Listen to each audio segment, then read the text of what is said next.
Revelan nexos de Maduro. La revista colombiana Semana publicó documentos reservados del espionaje venezolano que dejan en evidencia la nutrida presencia de guerrilleros colombianos en Venezuela y que pertenecen al ELN y a la disidencia de las FARC.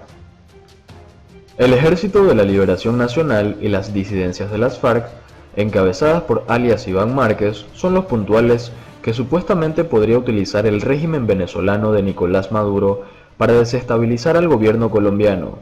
Según una investigación de la revista Semana, la publicación que comenzó a circular este fin de semana titula su investigación Manguala contra Colombia, y en ella dan a conocer papeles secretos de la inteligencia venezolana que revelan las relaciones entre Maduro y las guerrillas.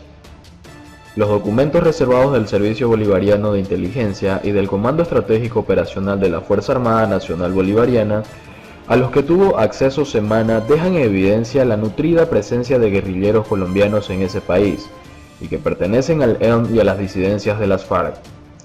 La investigación de Semana sale en momentos de otro pico de tensión entre los dos países, pues la semana pasada Maduro anunció que desplegará un sistema de misiles antiaéreos en la frontera y ordenó ejercicios militares, a lo que el presidente colombiano Iván Duque respondió que el gobernante del país petrolero no debe salir con bravucones. Duque insistió en que Maduro protege a las cabecillas del ELN, al igual que los alias Iván Márquez, Jesús Santrich y otros mandos de las desmovilizadas FARC que abandonaron el proceso de paz y retomaron las armas.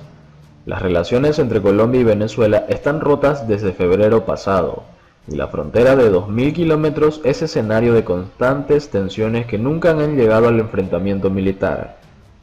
Entre los documentos a los que tuvo acceso Semana destaca un memorando firmado por el comandante estratégico operacional de las Fuerzas Armadas de Venezuela, almirante Remigio Ceballos, en el que ordena al Ejército Bolivariano, a la Guardia Nacional Bolivariana y a la Milicia Bolivariana evitar enfrentamientos con los grupos rojos, nombre que utilizan en código para referirse a los grupos guerrilleros colombianos que tienen presencia en Venezuela. Muy respetuosamente a través de la presente comunicación que por orden de Nicolás Maduro deberán evitar entablar enfrentamiento con personal de los grupos rojos en las zonas de enfrentamiento y entrenamiento y abastecimiento, señala Semana. También ordena brindar apoyo logístico y entrenamiento, dice una parte del documento en el que informa los sitios en los que los guerrilleros tienen campamentos de entrenamiento militar. Además, la revista revela que las guerrillas colombianas estarían dando información a Maduro sobre infraestructura petrolera, instalaciones militares y de policía, aeropuertos, puertos y hasta carreteras y puentes. Varias cosas sorprenden de este extenso documento secreto.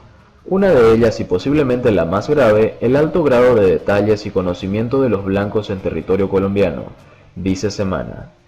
Y añade que todos los países realizan proyecciones y ejercicios de análisis sobre las capacidades militares y posibles objetivos de sus vecinos ante una eventual confrontación, pero resulta muy llamativo que en este caso, en particular los servicios de inteligencia y las fuerzas militares venezolanas, cuenten con la guerrilla como parte fundamental de sus planes de inteligencia y brazo armado. Semana también revela que hay una directriz que ordena otorgarle entrenamiento y capacitación a los guerrilleros en los estados de Zulia, Apure, Amazonas y Mérida. Esta situación confirmaría que el gobierno venezolano tiene desde hace tiempo conocimiento de la presencia de grupos armados ilegales colombianos en ese país y que los protege. Por último, la investigación de la revista confirma la presencia en Colombia de agentes encubiertos venezolanos en las zonas de reincorporación de los desmovilizados de los FARC.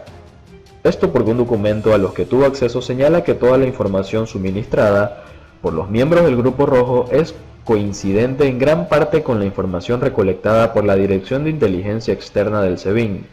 Asimismo, se encuentra en proceso de confirmación con los agentes desplegados en terreno y las zonas de reincorporación. Los enviados de Michelle Bachelet se reúnen con presos políticos. La Comisión de la ONU que se encuentra en el país caribeño por orden de la Alta Comisionada para los Derechos Humanos mantuvo encuentros con al menos 10 presos. Los enviados en Venezuela de Michelle Bachelet, Alta Comisionada de la ONU para los Derechos Humanos, se reunieron el pasado con un grupo de presos políticos, recluidos en la cárcel militar de Ramo Verde. según confirmó este domingo el directivo de la ONG venezolana Foro Penal, Gonzalo Imiop. Estuvieron allá la mañana del viernes. Entiendo que se pudieron entrevistar con al menos 10 presos, reconoció Imiot a la agencia EFE. Precisó asimismo que Vasco da Costa, Jesús Medina Esaine, José Alberto Marulanda, William Aguado y Eva Lugo estuvieron entre los presos políticos con quienes los representantes de la ONU conversaron. El abogado dijo que la decena de entrevistados que están recluidos en la cárcel militar de Ramo Verde, ubicada en el estado Miranda, tuvo la oportunidad de explicarles en qué condiciones estaban. Señaló además que los delegados de Bachelet se reunieron previamente con varias ONG defensoras de derechos humanos, entre ellas el Foro Penal, para preguntarles con quién se debían reunir sobre todos los casos más evidentes de violaciones de derechos humanos.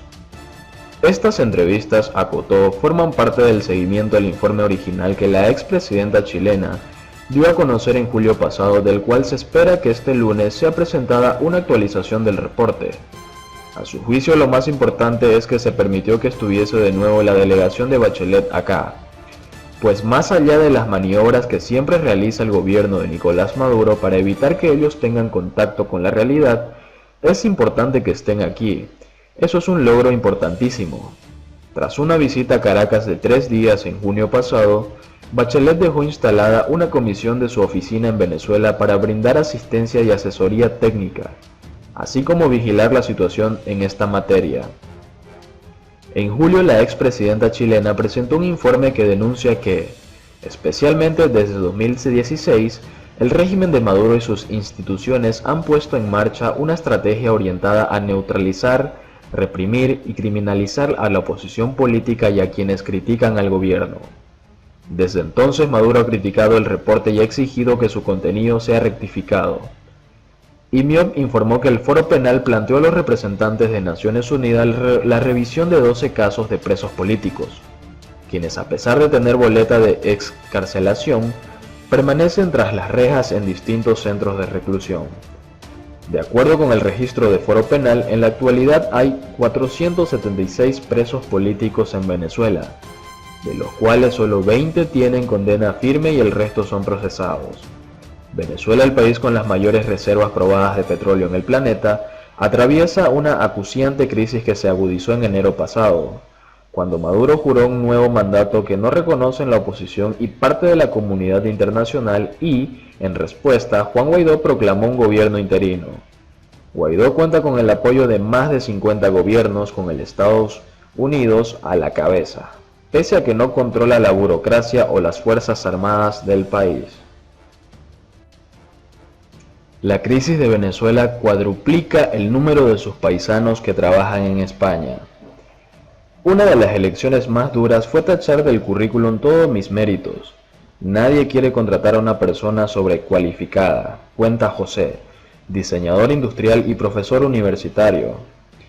Venezuela ha dejado de momento de copar portadas y abrir telediarios, no porque la crisis política y económica que atraviesa el país haya desaparecido, al contrario, sino porque ésta se ha enquistado. Durante ese mientras tanto, el país sigue viviendo una constante hemorragia de migrantes que buscan más allá de las fronteras venezolanas un porvenir, y España es uno de sus principales destinos. No quiero ser una carga para ese estado. Yo vine a trabajar para poder dar un sustento a mi familia, explica José, de 48 años y natural de Mérida. Como José vive actualmente en Barcelona, un total de 10.000 venezolanos, según datos del mes de enero del Ayuntamiento de Barcelona, la cifra se ha disparado en los últimos años, especialmente desde el 2015. Entonces vivían en la capital catalana un total de 4.000 venezolanos. Este diseñador industrial, fotógrafo y antiguo profesor universitario carece de momento y tras algo más de 2 años de residencia en la capital catalana de permiso de trabajo, subsiste a base de trabajos en negro, de lo que le va saliendo ahora principalmente de fotógrafo o de diseñador gráfico, aunque durante los primeros 6 meses trabajó de guía turístico, cobrando de las propinas que dejaban los visitantes de los tours. Mi mujer es arquitecta y llegamos muy ingenuos a Barcelona, por desconocimiento, ya que pensamos que podríamos conseguir rápidamente trabajo dada nuestra formación y experiencia, explica. hasta que se toparon con la ley de extranjería, que precisa de un mínimo de 3 años para acreditar el arraigo y poder así comenzar a tramitar los permisos de trabajo, además de las complicaciones para convalidar los títulos.